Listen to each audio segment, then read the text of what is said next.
magnífica de nuestro cantautor Alfredo González Vilela. Un aplauso muy fuerte para él. Muchísimas gracias. Bravo, bravo. Vamos a aplaudir.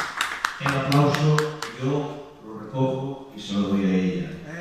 Porque ha escrito esta letra ella. Y porque hoy es ella de los enamorados. Exacto. Es que qué mejor para escribir una letra que ella. Pues se llama Hoy.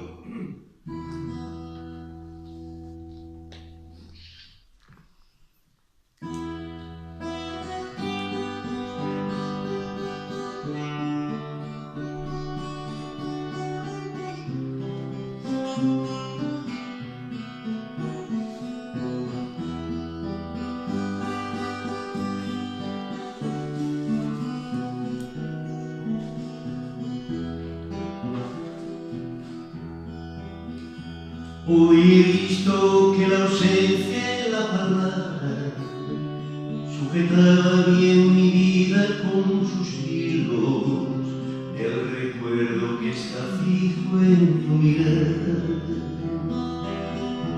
dibujante de momentos sostenidos, de jardines que la luna hace nosotros, que en la vida sin momentos, fantasías y recuerdos son los trozos de mi tiempo, necesitan estar llenos. Un balcón de sensaciones, de ternuras y cadencias, donde cada instante late al compás de esta canción.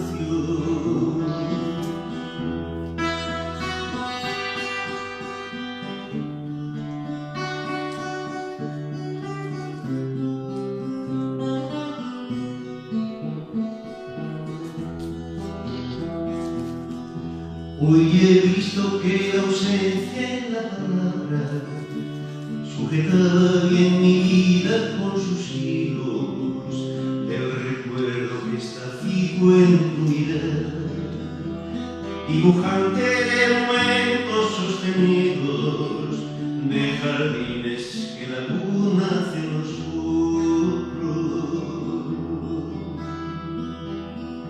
que en la vida sin momentos, fantasías y recuerdos son los trozos de mi tiempo, necesitan estar llenos. Un balcón de sensaciones, de ternuras y cadencias, donde cada instante late al compás